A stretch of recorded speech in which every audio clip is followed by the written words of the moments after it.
तो बच्चों आज हम फोटोसिंथेसिस के बारे में पढ़ेंगे। आप सबको पता है कि प्लांट्स हमारे इकोसिस्टम का प्रोड्यूसर हैं। तमाम ग्रीन ऑर्गेनिज्म जो हैं वो अपना खाना खुद भी बनाते हैं और दूसरों को भी प्रोवाइड करके देते हैं। तो आज के टॉपिक में हम ये पढ़ेंगे कि ग्रीन ऑर्गेनिज्म अपना खाना कैसे बनाते हैं। तमाम वो ग्रीन ऑर्गेनिज्म जो आपको ग्रीन कलर के नज़र आते हैं, हरे रंग के नज़र आते हैं, साए रंग या नज़र इंदा है, उनके अंदर एक ग्रीन कलर पिगमेंट होता है जिसे आप कहते हैं chlorophyll. Plants looks green because they have chlorophyll.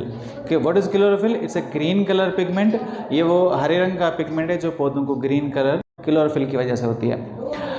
तमाम ग्रीन ऑर्गेनिज्म अपना खाना जिस प्रोसेस के थ्रू बनाते हैं उसे हम फोटोसिंथेसिस कहते हैं। फोटोसिंथेसिस का वर्ड जो है दो वर्ड्स का कॉम्बिनेशन है, photo and synthesis. Photo means light and synthesis का मतलब है टू प्रिपेयर और टू मेक। तो ये लाइट में अपना खाना बनाते हैं, इस प्रोसेस को हम कहते हैं photosynthesis. What is photosynthesis? It's a process of making food in green plants is called photosynthesis.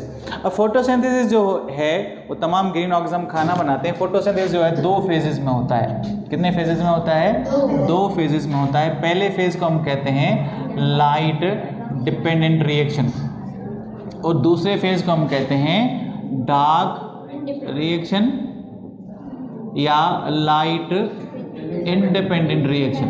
क्यों कहते हैं ये अभी हम डिस्कस करेंगे इसको। तो लाइट रिएक्शन सबसे पहले इसको पढ़ेंगे।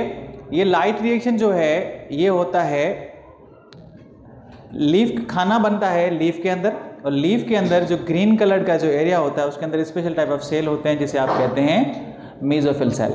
मेसोफिल सेल जो होते हैं उनके अंदर सेल के अंदर स्पेशल टाइप ऑफ, हर सेल के अंदर उन सेल के अंदर स्पेशल टाइप ऑफ स्ट्रक्चर होती है जिसे आप कहते हैं क्लोरोप्लास्ट, जो कि साइटोप्लाज्मिक स्ट्रक्चर है। तो इन सेल के अंदर एक स्ट्रक्चर होती है जिसे आप क्लोरोप्लास्ट कहते हैं। क्लोरोप्लास्ट ये आपको दिख रही है, this is a single chloroplast. एक क्लोरोप्लास्ट जो है डबल मेम्ब्रेनियस स्ट्रक्चर है, उसके अंदर जेल लाइक पोर्शन होता है जिसे आप कहते हैं स्ट्रोमा, और उसके अंदर ये क्वाइन लाइक स्ट्रक्चर आपको दिख रहे हैं। इन क्वाइन लाइक स्ट्रक्चर का ढेर आपको नजर आ रहा है, इसे ढेर को आप कहते हैं थाइलेकॉइड। थाइलेकॉइड। और एक सिक्के को आप कहेंगे या एक स्ट्रक्चर आपको आप कहेंगे ग्रेनम। क्या कहेंगे बच्चों? ग्रेनम। इस ग्रेनम की मेम्ब्रेन जो है इसके अंदर स्पेशल टाइप ऑफ स्ट्रक्चर्स होती हैं। इस स्ट्रक्चर को आप कहते हैं लाइट हार्वेस्टिंग कॉम्प्लेक्स। अब ये अगर इस स्ट्रक्चर को हम जूम करके बड़ा करके देखें तो ये थाइलेकॉइड की मेम्ब्रेन है और इसके अंदर ये हार्वेस्टिंग कॉम्प्लेक्स आपको दिख रहा है। ये आपको अंदर स्ट्रक्चर जो दिख रही हैं, ये पहली स्ट्रक्चर जो आपको दिख रही है इसे आप कहते हैं फोटोसिस्टम 1, और ये जो दूसरी स्ट्रक्चर आपको दिख रही है इसे आप कहते हैं फोटोसिस्टम 2। फोटोसिस्टम 1 को दूसरे नाम से 680 नैनोमीटर भी कहा जाता है, क्योंकि यहाँ पे आकर सनलाइट या दिन की रोशनी में लाइट गिरती है, तो जो लाइट यहाँ पे गिरती है, जो फ्रीक्वेंसी ऑफ लाइट यहाँ पे जो गिरती है उसकी फ्रीक्वेंसी है 680 नैनोमीटर। इसीलिए इस फोटोसिस्टम 2 को 680 nm भी कहा जाता है, जबकि ये फोटोसिस्टम 1 जो है इसको 700 nm भी कहा जाता है, क्योंकि ये 700 नैनोमीटर की फ्रीक्वेंसी की लाइट को रिसीव करता है। तो ग्रीन प्लांट्स खाना बनाते वक्त रेड एंड ब्लू कलर की लाइट को यूज़ करते हैं। ठीक है, तो जैसे ही लाइट जो है इस थाइलेकॉइड के ग्रेनम के इस मेम्ब्रेन के ऊपर गिरेगी, हार्वेस्टिंग कॉम्प्लेक्स के ऊपर गिरेगी, फोटोसिस्टम पे गिरेगी, तो यहाँ पे फोटोसिस्टम के अंदर मौजूद जो इलेक्ट्रॉन्स होते हैं वो एक्साइट हो जाते हैं। लोअर लेवल से, ग्राउंड स्टेट से एक्साइट होकर अपर लेवल की तरफ चले जाते हैं। जाहिर सी बात है कि यहाँ पे जो इलेक्ट्रॉन थे वो एक्साइट होकर चले गए अपर लेवल पे, तो पीछे खाली जगह रह गई। तो पीछे जो खाली जगह रह गई वहाँ पे क्या किया जाएगा, यहाँ पे वाटर मॉलिक्यूल अवेलेबल होता है H2, इसको स्प्लिट किया जाता है जिसे हम कहते हैं फोटोलाइसिस। फोटोलाइसिस में वाटर मॉलिक्यूल को स्प्लिट किया जाता है। वाटर मॉलिक्यूल स्प्लिट होने के बाद एक हाइड्रोजन आयन बनेगा, एक ऑक्सीजन और इलेक्ट्रॉन रिलीज होंगे। वो इलेक्ट्रॉन इस जगह को रिप्लेस करेंगे। ठीक है, तो जैसे ही रोशनी पड़ रही है इलेक्ट्रॉन एक्साइट हो रहे हैं, ग्राउंड स्टेट से अपर लेवल पे जा रहे हैं, और पीछे से जो है फिर वाटर फोटोलाइसिस हो रहा है और इलेक्ट्रॉन रिप्लेस हो रहे हैं। तो ये जो इलेक्ट्रॉन्स ऊपर जंप किए हैं इनको एक प्रोटीन यहाँ पे मौजूद होती है जिसे हम कहते हैं प्लास्टोसाइनिन, वो रिसीव करेगी। फिर वही इलेक्ट्रॉन दूसरे प्रोटीन के पास जाएंगे जिसे हम कहते हैं प्लास्टोक्विनिन, ये दूसरे टाइप की प्रोटीन है। उसके बाद साइटोक्रोम तीसरी प्रोटीन होती है, उसके पास इलेक्ट्रॉन जंप करके जाएंगे। फिर एक एंजाइम मौजूद है जिसे हम कहते हैं एटीपीएज, ये एंजाइम बनाएगी एटीपी, ठीक है। अच्छा, जो लाइट फोटोसिस्टम 1 पे गिरी थी, यहाँ पे भी इलेक्ट्रॉन एक्साइट हुए, इन इलेक्ट्रॉन ने अपने ग्राउंड स्टेट से अपर लेवल पे जंप किया और यहाँ पे एक प्रोटीन मौजूद है जिसे आप कहते हैं फेरिडॉक्सिन, उसने इन इलेक्ट्रॉन को कैच किया और ये एक बैटरी चार्ज करेंगे जिसे आप कहते हैं NADPH2। तो ये जो पहला फेज है जिसे आपने लाइट डिपेंडेंट रिएक्शन कहा था, इसमें लाइट यूज होती है, लाइट इन थाइलेकॉइड की मेम्ब्रेन के ऊपर गिरती है और यहाँ पे दो केमिकल स्ट्रक्चर बनती हैं। एक बनती है ATP, जिसका मतलब जिसका फुल फॉर्म है एडिनोसाइन ट्राइफॉस्फेट, और दूसरा मॉलिक्यूल बनता है जिसे आप कहते हैं NADPH2 या nicotine amide adenine dinucleotide phosphate. तो इस पहले फेज के अंदर लाइट एनर्जी को कन्वर्ट किया गया इन केमिकल एनर्जी के अंदर। What is the first phase of photosynthesis या लाइट डिपेंडेंट फेज?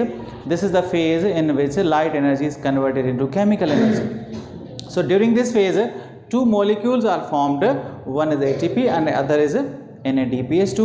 अब ये दोनों मॉलिक्यूल जो हैं इन थाइलेकॉइड की मेम्ब्रेन से बाहर निकलेंगे और जाएंगे स्ट्रोमा के अंदर। यहाँ पे एक 5 कार्बन का मॉलिक्यूल पड़ा होता है जिसे आप कहते हैं रुबिलोस बाइफॉस्फेट। ये 5 कार्बन का मॉलिक्यूल है। यहाँ पे कार्बन डाइऑक्साइड को फिक्स किया जाएगा, यहाँ पे कार्बन डाइऑक्साइड का रोल आएगा। कार्बन डाइऑक्साइड इस 5 मॉलिक्यूल के कार्बन के साथ ऐड हो जाएगी, जिसको ऐड करने में ये NADPH और ATP हेल्प करते हैं। 5 कार्बन वाला कंपाउंड 6 कार्बन बन गया। 6 कार्बन जो है वो अनस्टेबल होता है, तो वो फ़ौरन 6 कार्बन वाला मॉलिक्यूल जो है टूट जाता है, स्प्लिट हो जाता है 2 मॉलिक्यूल में, तो बनता है C3 का एक मॉलिक्यूल। इसीलिए जो पहला स्टेबल कंपाउंड जो बनता है इस स्ट्रोमा में उसे हम C3 कहते हैं। तो यहाँ पे एक साइकिल, जो ये साइकिल जो आगे चलने जा रही है, इसे हम C3 साइकिल भी कहते हैं। तो क्योंकि पहला कंपाउंड जो बना है वो C3 कंपाउंड बना है। अब C3 के बाद जो है यहाँ पे बनेगा ग्लूकोज, और फिर ये जो ATP और NADPH2 बने थे ये फिर डिस्चार्ज हो जाएंगे और ये ATP कन्वर्ट हो जाएगा ADP के अंदर और NADPH2 हो जाएगा कन्वर्ट NADP में। तो ये दोनों जो है अब डिस्चार्ज हो चुके हैं। अब ये साइकिल जो चली थी इसको हम कैल्विन साइकिल कहते हैं। ये कैल्विन साइकिल जो है ये 1961 में साइंटिस्ट कैल्विन ने डिस्कवर की थी, जिसको कैल्विन को इस डिस्कवरी के बिना पे नोबेल प्राइज़ भी मिला था। तो स्ट्रोमा के अंदर ग्लूकोज बनता है डार्क रिएक्शन के दौरान या लाइट इंडिपेंडेंट रिएक्शन के दौरान। अब यहाँ पे कुछ कन्फ्यूजन जो मैं आपको क्लियर कराता चलूँ कि लाइट रिएक्शन के दौरान या लाइट डिपेंडेंट रिएक्शन के दौरान थाइलेकॉइड की मेम्ब्रेन ने लाइट यूज़ की, तो इसने लाइट यूज़ की, इसलिए हम इसको लाइट डिपेंडेंट रिएक्शन कहते हैं। डार्क रिएक्शन में लाइट यूज़ नहीं हुई है, इसलिए इसको लाइट इंडिपेंडेंट रिएक्शन भी कहा जाता है, क्योंकि यहाँ पे लाइट यूज़ नहीं हुई। यहाँ पे जो एनर्जी कंज्यूम हुई है वो इन 2 मॉलिक्यूल्स ने प्रोवाइड की है। कौन से 2 मॉलिक्यूल हैं? एक है ATP और दूसरा है NADPH2।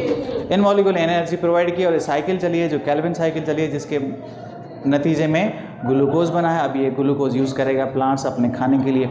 ग्लूकोज जो बनता है उसको प्लांट्स एनर्जी के लिए कंज्यूम करते हैं और डिफरेंट फॉर्म्स में कन्वर्ट करके अपनी बॉडी के अंदर स्टोर भी करते हैं, प्रोटीन्स में भी कन्वर्ट करते हैं, जो कि आप पिछले टॉपिक्स में पढ़ चुके हैं। एक यहाँ पे क्वेश्चन होता है कि क्या फोटोसिंथेसिस जो है वो रिडॉक्स रिएक्शन है या फोटोसिंथेसिस के दौरान रिडक्शन ऑक्सीडेशन होती है? तो इसका जवाब है यस, क्योंकि कार्बन डाइऑक्साइड और वाटर।